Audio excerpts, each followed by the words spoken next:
Welcome everybody to another round of World of Tanks subscriber replays. My name as always is Maxwell, and today's first video is from the user Razor Storm. That's Razor Storm, and he's driving the Su-85 on a standard battle on the steppes. Su-85 being a tier 5 tank destroyer for the Russians, and it looks like he's got the mini derp cannon fitted to this thing, so if he's able to get the side armor or the front armor, indeed, of any of these lightly armored tanks, he's going to be able to pick himself up some massive damage. The good thing is, even if you don't get a penetrating hit with these derp cannons, you still do a significant, well, not always significant, but you do still do some damage to the tank. So watching something with a derp cannon, always a little bit fun. It always brings a bit of a smile to my face seeing these things dish out some serious damage. So you can imagine the kind of replay that we're about to watch now. It's pretty damn entertaining, so just enjoy. Razor Storm going to be heading over to the left-hand flank straight away. He's only got this T-34 and KV-1 with him. Most of the team actually opting to camp around their own cap circle. You see there is a small contingent of tanks making their way up the right-hand flank. And that M2 Medium and Cruiser Mark IV actually looks like they've caught the enemy off guard there. But the rest of the allies, like I said, camping in and around that cap circle. So this one might be a little bit of a difficult fight. Does have the support of a KV-1 in front of him, and in a tier 5 only battle, KV-1 is a difficult tank to shift, to say the least. Spots out a Crusader here. I think the Crusader might have had his tracks taken off. I didn't realise what the danger was going to be. And Razor Storm just takes him out with a single shot. Finds a Panzer 1C here. Reload time of that derp cannon a little bit too long, and the Panzer 1C is able to get behind this rock here.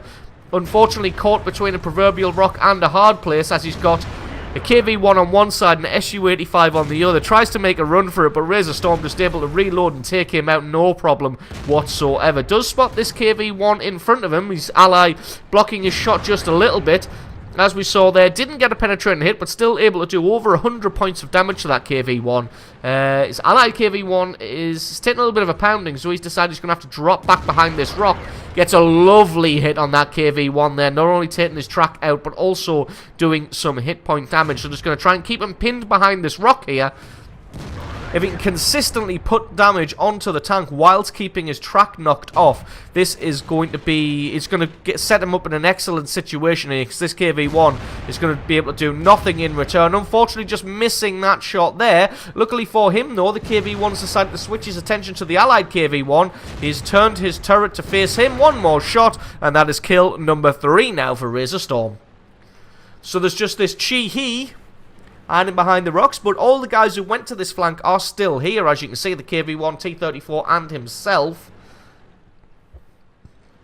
So really, there's not going to be much this Chi-He can do. As you can see, the KV-1 just chasing him from one side.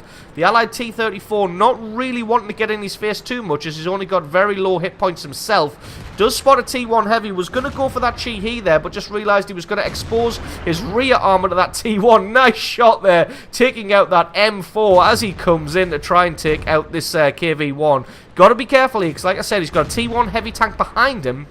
He doesn't really want to leave his rear armor exposed too much, but it looks like the T1 is concentrating way too much on the KV-1, and that is kill number 5 picked up on the Chi-He there. Didn't stand a chance. Even if he didn't penetrate the armor, that was going to be enough damage to take him out. Trying to find a weak spot on the T1 Heavy. Gets through the side armor, 300 damage. Kill number 6. So Razor Storm has just absolutely wrecked face on this flank. The KV-1 doing the tanking for him, taking the shots, taking the damage, while Razor Storm just sits behind him and just picks off people, doing huge amounts of damage. Does find a Marder 2 here. Marder 2's got to be careful if he doesn't manage to get into cover in time. He is definitely going to be a one-shot, and a one-shot he is. Kill number 7.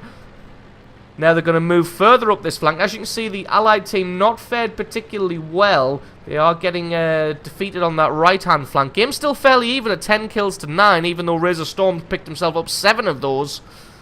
The rest of the team not really doing too well. Can't really say much about the KV-1 here. I mean, he's done his job as a heavy tank, which is to absorb the shots and take the attention. Finds a medium 3 and kills a medium 3. That is kill number 8.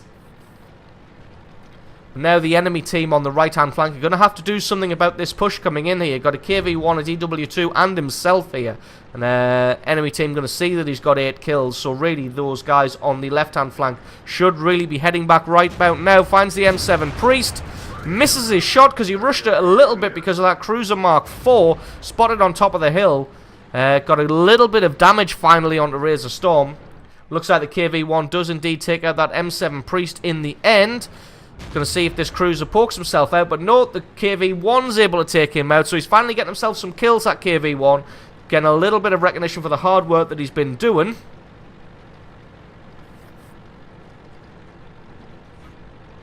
Now we've got this BDR Gib and this Chi Nu. Not bothering with the cap, going to go down, try and take out all remaining survivors. Going to speed this one up a little bit until we get back into the action. Just trying to pick off a quick shot on the BDR there, but it looks like he's behind a couple of rocks. So this one not going to be a particularly easy shot. He's really going to have to get in there. And that DW2, who's done absolutely nothing for the entire game, decides that screw everybody else's good game, I'm going to cap. Enemy team also deciding to go for a cap. Lines up his shot on the BDR, takes it, and oh, so unfortunate, bounced that one. Now what he's done here is he's switched to premium ammunition, but what he doesn't realise is that premium rounds, if they don't penetrate, they don't do any damage whatsoever. Able to get some damage on the Chi Nu. What he really wants to do here is just switch back to high explosive rounds, because at least then they're going to do some damage to this BDR. But it looks like he's found a weak spot on the side of the BDR there. Gets a good hit on him. Takes him out for kill number 10. So absolutely awesome game there from Razor Storm. Picking himself up a monster 10 kills. 2 and a bit thousand points of damage. And single-handedly winning this game for his team on that left-hand flank there. So awesome replay from you. Thank you very much for sending that one in. Stick around because as always the score screens and another game are coming right up.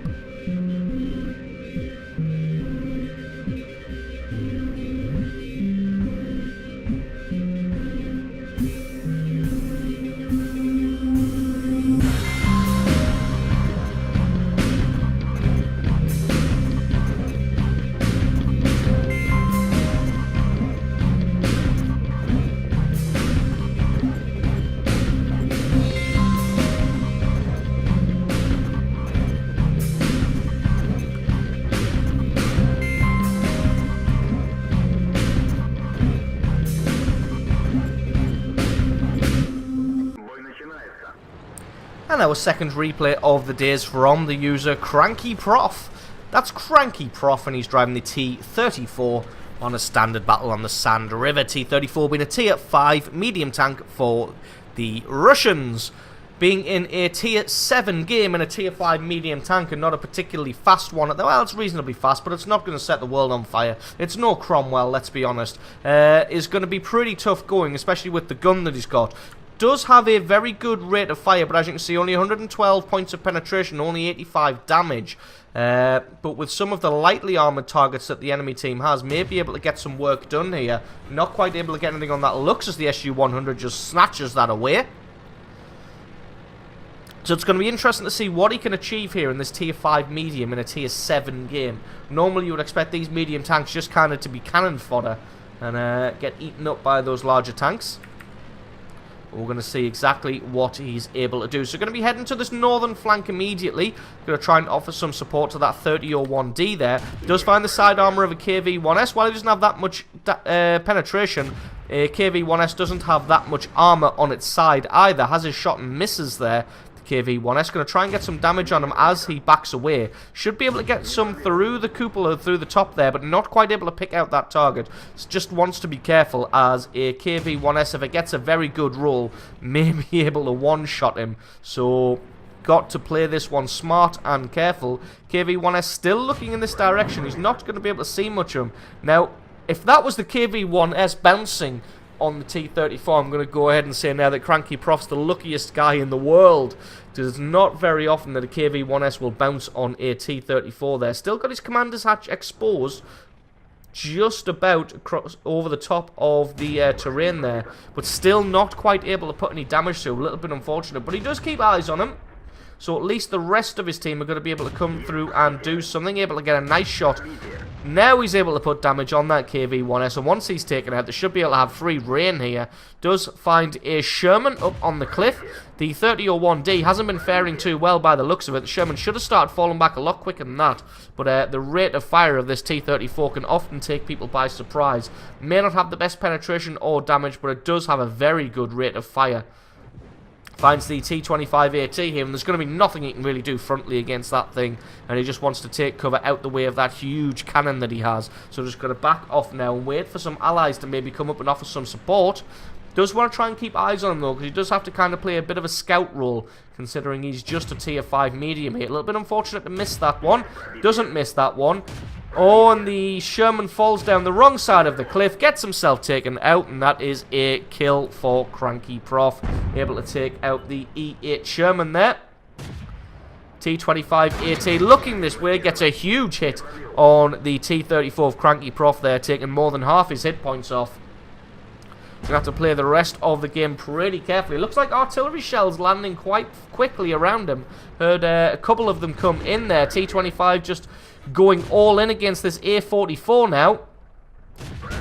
Looks like he's not too bothered about trying to take out Cranky Prof in the background here. Cranky Prof takes out his track, and that allows the A-44 to just continue circling him and then take him out. So a lovely bit of teamwork there. Now the rest of them are going to head to the top of this hill. Artillery shells still landing. Enemy team's got that Bishop and that GW Panther. Got to be careful of the GW Panther, because that thing's going to be able to just wreck people's days. Although, to be honest, nobody around here has really got the hit points to survive a hit from either of those artillery pieces. So really got to play carefully. But once they get to the top of this hill, it looks like the enemy team doesn't really have anything else in this area. So if they spot people out like this, should just be able to lay some fire down into the enemy base. It has a quick shot at that Hellcat there, and then picks him up for kill number 2. Finds a Nashorn here. Luckily, the Nashorn doesn't have much armor to speak of, and he picks up a quick kill number 3 there, and a little bit of damage on that SU-100 was that? I think it was. But the AT-7 is able to finish him off.